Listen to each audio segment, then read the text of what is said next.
Vous écoutez En provenance des étoiles sur radioanonyme.ca les mardis et jeudis dès midi. C'est le moment de notre merveilleux chroniqueur astrologique, Alexandre Aubry. Allô? Comment vas-tu, Julie? Bien, merci, Alexandre. Toi? Bien sûr, bien sûr. La semaine dernière, Alexandre, tu nous avais parlé de la mythologie, mais au niveau des signes zodiaques. Oui, tout à fait. En fait, c'est l'astrologie est carrément basée sur les mythologies grecques et romaines, là. Et les histoires des dieux ou encore des autres composantes des différentes mythologies sont les éléments astrologiques. Les 12 signes, comme on l'a dit la semaine passée, ceux qui l'ont manqué peuvent sûrement les revoir oui, sur YouTube, en sur la prevue. chaîne En provenance des étoiles. Exactement. Alors, j'invite les gens qui l'ont manqué à aller bien comprendre qui ils sont. Ben, tout simplement en fonction de la mythologie, parce que chaque mythologie reflète définitivement l'essence ou la nature de l'individu qui porte tel ou tel signe. Eh bien, je dirais, les planètes également sont associées aux différentes mythologies et même de façon peut-être plus directe que les signes carrément. Les signes, tu sais, ça représente un petit peu qui nous sommes. Mais les planètes dans le ciel, ça, c'est plus les symboles d'évolution. Comment ça bouge, tout ça? Et maintenant, comment ça bouge? En fait, tu sais, faisons les 12, pas les 12 planètes, mais les planètes qu'il y a dans le ciel, si on remarque, elles ont le nom des dieux que l'Antiquité possédait. Mars, Vénus, Mercure, Jupiter, Saturne, c'était des dieux, ça, les dieux romains en tant que tels. Et ils ont toutes ces planètes-là ont une fonction bien précise qui est en accord avec le dieu qu'elles sont, là, selon la mythologie, toujours. Oui, là. parce que les télescopes n'existaient pas dans ce temps-là. Non, exactement. Puis on n'en voyait que 7. Hein? C'était pas, on n'en voyait pas plus que ça. Là. Tu sais, on voyait les 7 planètes, j'inclus là-dedans la Lune et le Soleil. Hein? On voyait donc Saturne, Jupiter, Mars, Vénus, Mercure, Lune et Soleil. Alors, c'était les 7 que l'on pouvait voir à l'œil nu. D'ailleurs, moi-même, je m'amuse souvent à les regarder dans le ciel. On les voit pas toujours, là, mais parce que des fois, la nuit, ben, elles sont de l'autre côté de la Terre, alors on peut pas les voir, mais on les voit quand même assez bien. Pas nécessairement en ville, il faut sortir de la ville pour les voir aussi plus clairement. Mais Jupiter et Vénus, lorsqu'elles sont dans le ciel, comme c'était le cas en mai et juin cette année, c'était magnifique, là. Elles étaient dans le ciel, on les voyait très, très, très bien. Même en ville, là, c'était les 2 seules étoiles qu'on voyait dans le ciel. Mercure, beaucoup plus difficile à voir parce qu'on le voit seulement qu'au lever et au coucher du soleil. Puis c'est une toute petite étoile, là, pas loin, justement, qui apparaît soit avant le lever du soleil ou après le coucher du soleil. Alexandre, pour Oui. arriver justement de passer à 7 planètes à 12, qu'est-ce qui est arrivé? Il n'y en a pas eu 12, on en a trouvé 3 autres seulement. Uranus, Neptune et Pluton. Oh! Et curieusement, on les a aussi... en fait, on en parle en fin d'émission. Dis-moi quand il reste 10 minutes parce que je veux au moins accorder 10 minutes à ces 3-là qui sont très importantes. C'est bon. OK. Alors, donc c'est ça, c'est que, juste pour faire une histoire courte, toutes ces planètes-là ont eu droit, dans le fond, à être attribuées à un dieu mythologique. Tu sais, je vais commencer par, entre guillemets, revenons avant 1781, donc avant qu'on découvre Uranus, à peu près, je te dirais, avant ça, là, on avait encore une image du monde qui était très romancée, qui était très mythologique, justement, et que le ciel était un peu couvert de divinités qui guident nos vies. Alors, retournons avant la découverte d'Uranus et qu'il n'existait que ces 7 ciels-là, ces 7 dieux-là dans le ciel. Et le plus éloigné était Saturne, Chronos, un dieu relativement dur qui, pour lui, ce qui est important, c'était la continuité de toute chose. Et selon les mythologies, il a régné pendant des temps immémoriaux, avant que l'être humain apparaisse sur Terre. Et si on regarde avec nos connaissances archéologiques d'aujourd'hui, nous, êtres humains, versus la vie sur Terre, nous sommes apparus il y a très peu de temps dans cette parce histoire. que la Terre, elle a quand même 350 millions d'années. Là. Oh, non, la Terre, la vie même a 4 milliards d'années derrière elle. Et elle est apparue très rapidement. C'est sûr qu'on avait une forme de vie primaire il y a 4 milliards d'années, mais les dinosaures sont apparus il y a 350 millions d'années. Alors, il y avait de la vie bien avant ça. Il y a eu des petits poissons. Et avant les petits poissons, mais c'était les bactéries qui sont apparues il y a 4 milliards d'années. Et tranquillement, pas vite, on commençait à former des êtres multicellulaires qui sont devenus des poissons, ensuite des trucs rampants et des trucs à 4 pattes. Mais tout ça pour dire que Cronos, dans le fond, a régné et a engendré les titans. La description des titans est des grosses, des géants avec des carapaces, des massues. Écoute, ces descriptions-là me font penser carrément à des dinosaures.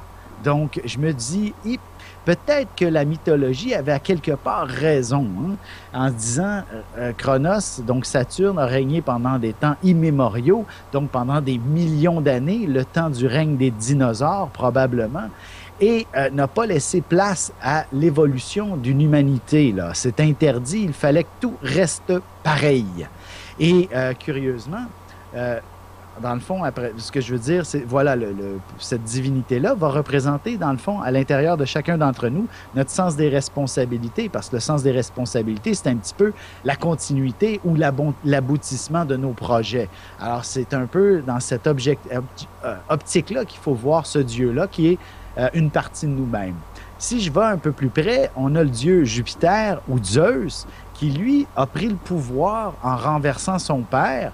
Et qu'est-ce qu'il a fait? Dans le fond, il a livré une grande guerre à Saturne, qui était son père, et a enfermé les titans dans le Tartare, qu'on dit. Et le Tartare, c'est sous terre. Où sont les dinosaures aujourd'hui? Sous terre. Et c'est de là que ça me fascine de voir la mythologie, comme quoi elle est très représentative d'une certaine réalité que l'on a découvert très récemment. Alors, et là, ça a permis, Jupiter, lui, aimait l'être humain. Et il s'est dit, je vais lui laisser la chance à celui-là maintenant d'évoluer, de prendre la place sur Terre. Mais, je vais en revenir plus tard, il a refusé que l'être humain évolue comme on le voit aujourd'hui parce qu'il avait peur que l'être humain prenne sa place.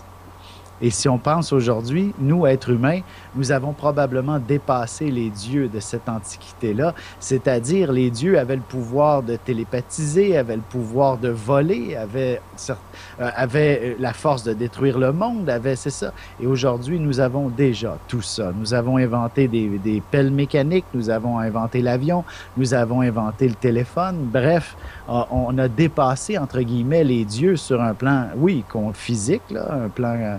mais bon, je vais raconter ça avec l'histoire d'Uranus, avec l'histoire de Prométhée, le pourquoi ça s'est devenu comme ça. Alors, Jupiter était un dieu quand même pour lui, ce qui était important, c'était d'avoir du plaisir dans la vie et de vivre mille et une frasques. Et il représente dans notre carte du ciel, dans le mouvement dans le ciel, la joie de vivre et la découverte, l'exploration. Si on descend maintenant, si on se rapproche, dans le fond, je dis descend parce que c'est les 7 ciels. On se rapproche, dans le fond, vers nous, et c'est Mars qui est la planète suivante, le dieu de la guerre, simplement a nommé dieu de la guerre parce qu'elle est rouge, Mars, dans le ciel. On la voit, donc on l'a attribué au sang. Et ce que ça représente, c'est notre agressivité, tout simplement. On a tous besoin d'agressivité dans la vie pour avancer. C'est comme notre petite étincelle qui nous démarre aussi chaque matin. C'est également notre énergie vitale. Bref, c'est qu'un Dieu qui est assez important pour nous starter, pour nous démarrer.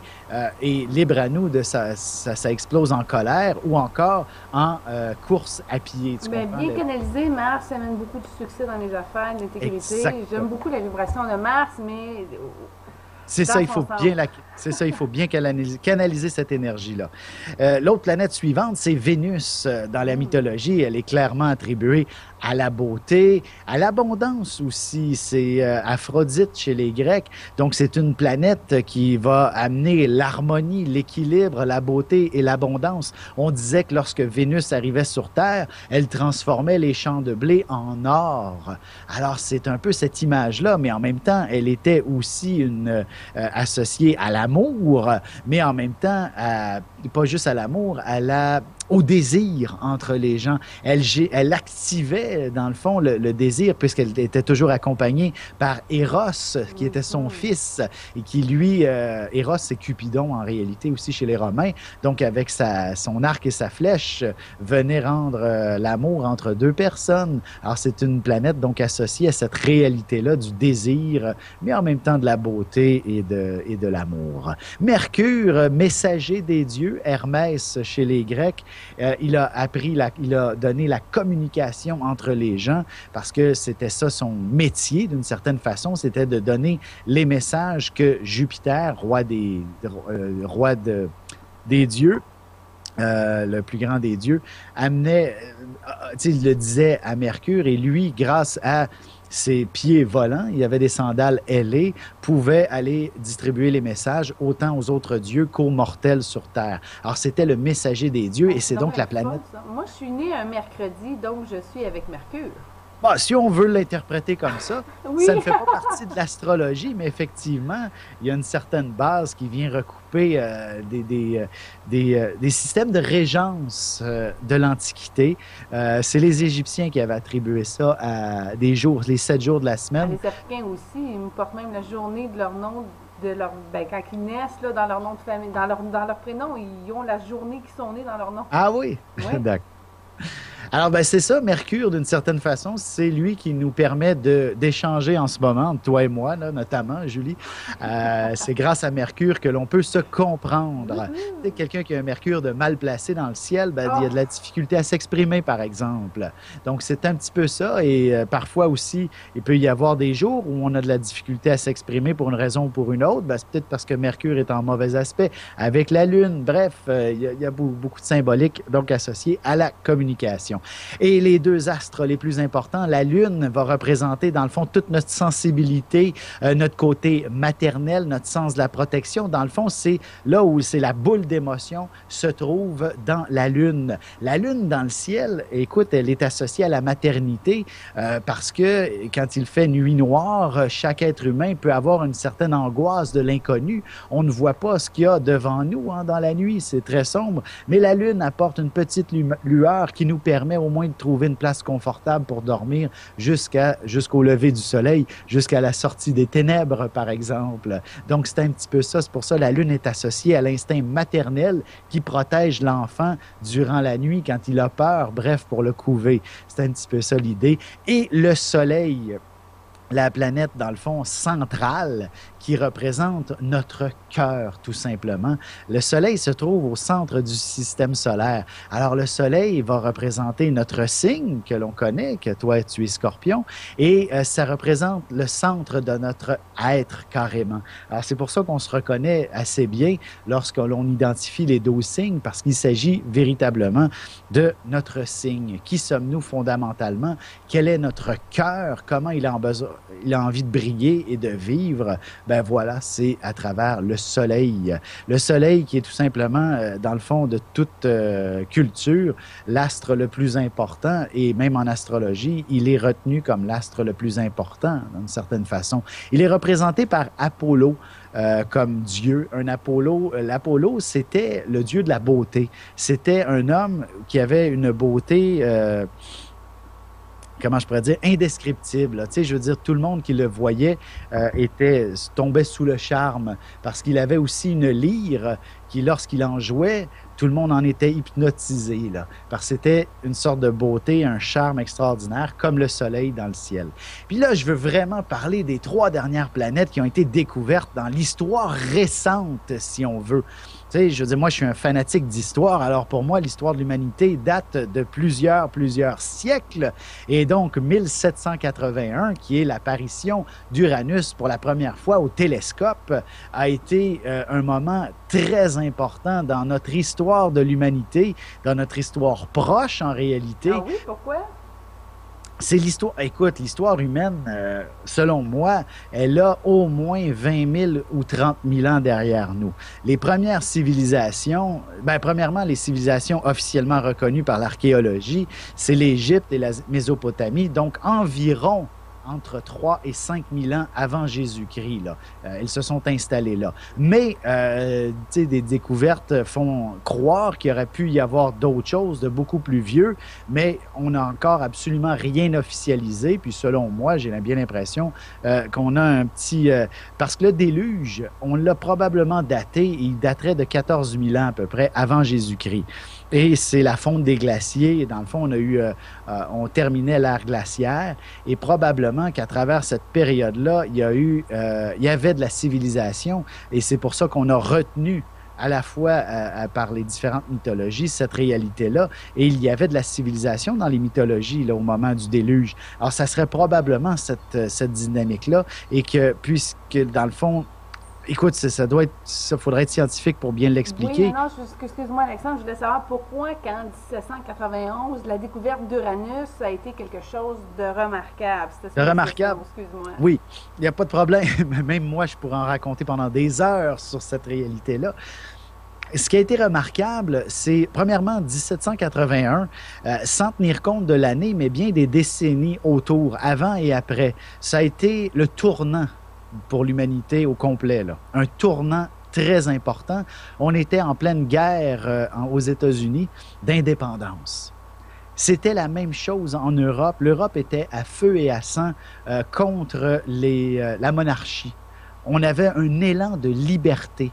Les premières mises en place d'un monde vraiment démocratique étaient en train de se bâtir à ce moment-là. La France, je veux dire, c'était en 1789, donc quelques années plus tard, elle a décidé d'abolir la monarchie et 3 ans plus tard, en 1792, on a coupé la tête du roi avec la fameuse guillotine. Alors, on était dans une effervescence, un besoin de liberté extraordinaire. Puis, comme on dit, le phare de cette liberté-là, c'était la guerre d'indépendance américaine, mais ça faisait la même chose en Europe, hein? Même si ils conservaient une certaine base solide, on était dans un élan de liberté extraordinaire. L'Angleterre, pourquoi elle a encore une monarchie aujourd'hui? C'est parce qu'elle a accepté la démocratie à cette époque-là. Elle a accepté de former un parlement et de faire élire des gens et que le roi, tout ce qu'il avait à dire, c'est de dire oui, oui, j'accepte ce gouvernement-là. Il y avait, entre guillemets, pas le choix de le faire. Mais c'est ça. Uranus, c'est ce qu'elle a apporté, là, de la révolte, l'indépendance, du pouvoir. La démocratie. Et en même temps, aussi, l'illumination scientifique. Oui, parce que ça a décollé, là. Ça a décollé à ce moment-là et ça a été les premières bases de la fameuse révolution industrielle qui est arrivée dans les décennies qui ont suivi. Là. On a couvert l'Europe et les États-Unis de rails, donc et en même temps du télégraphe, la communication et toutes les expériences scientifiques qui en ont suivi, c'était autour d'Uranus. Uranus est associé dans le fond à Prométhée et au Verseau, pour en faire référence à ton ascendant Verseau. Donc le côté, comme j'invite les gens à réécouter la mythologie du Verseau, qui était effectivement un symbole de, comme je disais, on voit de haut, parce que c'est l'histoire de Ganymède, ou encore Prométhée qui a amené le feu à l'être humain, donc l'illumination qui est arrivée avec Uranus. Alors comme tu vois, il n'y a pas eu de coïncidence. C'est pas un hasard qu'on a découvert Uranus au même moment où on s'émancipait sur différents facteurs très importants qui ont changé la face de l'humanité. Neptune, une autre planète très remarquable qui est arrivée à un moment qu'on peut considérer où il n'y a pas de hasard associé au monde du poisson. Elle est bien nommée en fonction du dieu des mers, Neptune, Poséidon chez les Grecs. C'est une planète donc associée au monde du poisson où l'empathie, où le don de soi, bref, tout ça s'est développé au moment de sa découverte en 1848 pour être précis. C'était une période où, écoute, il y a deux phénomènes assez marquants. Premièrement, la syndicalisation est apparue à ce moment-là, c'est-à-dire il fallait commencer à penser à l'être humain. à cesser de l'exploiter comme s'il était du bétail ou de la machine, là. La vie a eu une importance. Donc, un mieux-être a été important. Et parallèlement, les découvertes scientifiques se sont déplacées du côté de la santé à cette période-là. Ouais. On a découvert les vaccins, on a découvert beaucoup, beaucoup de choses. L'Institut Pasteur est né dans cette période-là. Et autre phénomène extrêmement important associé au monde du poisson, le monde du poisson est aussi associé à l'art, à la créativité, parce qu'il est associé à l'intangible. Et l'intangible, tu sais, je veux dire, c'est ça. La créativité, ça vient d'où, hein? Toi puis moi, je sais qu'il y a quelques scientifiques qui peuvent dire, ah ben ça vient de telle ou telle place dans le cerveau, mais malheureusement, ça ne s'enregistrera pas et on ne peut pas la donner à tout le monde, cette créativité-là. Alors, elle vient d'un endroit qui n'existe pas, un endroit qui est intangible, et l'art s'est mis à se développer de façon extraordinaire au milieu des années 1800. Et je vais te poser une question. Oui. L'art le plus important qui existe aujourd'hui et qui a été inventé à partir de ce moment-là, lequel? L'art d'aimer. Wow, ça c'est bien. Je parle de Jane Austen dans ce temps-là, là, avec ses livres d'amour. C'est un peu une pogne, mais la télévision. OK. La télévision est un jeu d'images et c'est effectivement l'art que la majorité des gens consomment, quoi, à tous les jours. Oui. Tu sais? Et bien qu'on écoute des fois plus les nouvelles ou encore le hockey, je parle pour ma part, ça s'appelle plus de l'art, mais c'était quand même une conception artistique au départ.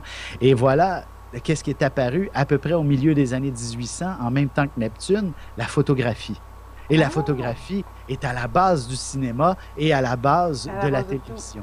Oui. Et voilà. Et c'est donc un nouvel art qui a été inventé et qui a maintenant dominé tous les autres arts qui existent sur la planète et a pris le dessus de façon à presque effacer les autres. Tu sais, je veux dire, combien de fois tu écoutes la télé plus souvent que d'aller au théâtre? Tu sais, honnêtement, on va au théâtre, quoi, les meilleurs, ils vont une fois par année, par exemple, là, tu sais. Mais la télé, on l'écoute à tous les jours, pratiquement, là, sauf quand on est en vacances. Bon, c'est ça la différence. Cet art-là a pris toute la place et Neptune était vraiment pas une coïncidence à ce moment-là. Une autre planète assez fascinante, associée à vraiment une mythologie particulière, Pluton, est associé au Scorpion. Hein?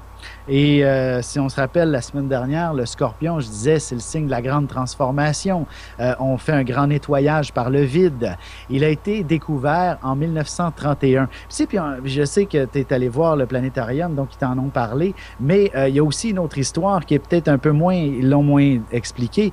C'était une planète qu'on n'avait pas nommée non plus au départ. On l'avait appelée PL, parce que c'était pour Percival Lowell, qui était Percival, c'était, je pense, l'observatoire, ou Lowell l'observatoire, mais un des découverts. En tout cas, ça a été découvert aussi par deux personnes en même temps, et on a décidé de l'appeler juste PL, puis de cesser cette absurdité-là que de nommer les planètes en fonction des vieilles divinités grecques et romaines, là.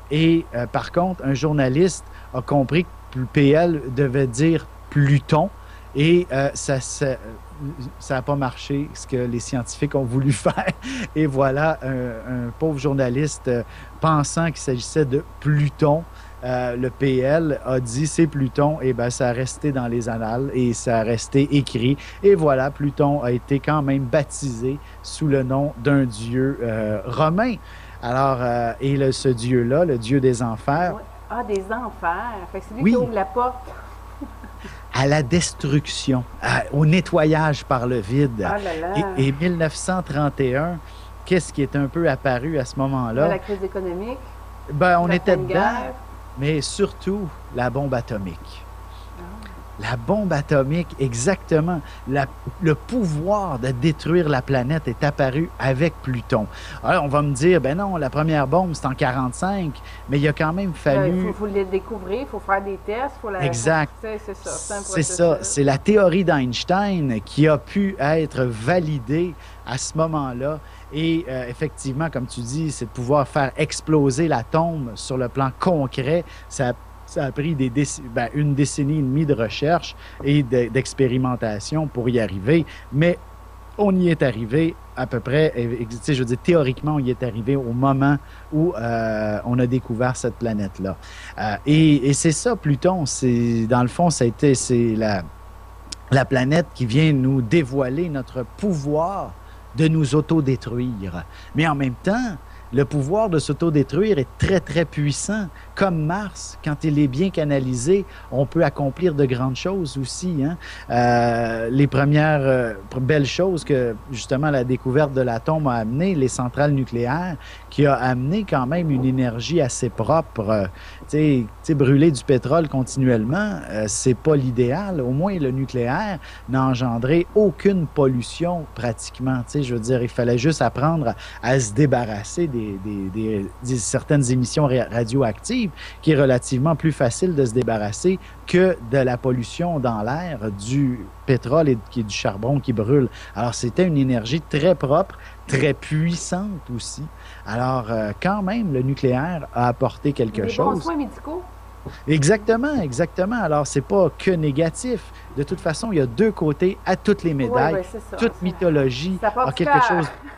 Oui, toute mythologie a quelque chose de positif et de négatif en soi, là. Oh, Alexandre Aubry, merci beaucoup. J'ai beaucoup encore appris sur la mythologie des planètes. C'est un plaisir. T'en parles-tu dans tes livres d'astrologie où tu te consultes pas mal sur la même année? Ah, ben non, écoute, c'est sûr, toujours, je fais beaucoup de parenthèses sur la mythologie dans mes explications là, pour les grandes généralités, là, c'est bien sûr. Alors, j'invite les gens à ne pas que lire leurs prédictions dans le livre, mais bien aussi la préface où j'explique de temps en temps ces réalités-là de correspondance entre les situations et les divinités romaines. Merci beaucoup, Alexandre Aubry. Je vous invite à aller sur le site de radioanonyme.ca pour cliquer sur le site Internet d'Alexandre et de voir son horaire, ses nombreux salons, conférences et cours. Voilà. À bientôt, Alexandre. Bye bye. Passe une belle semaine. Merci.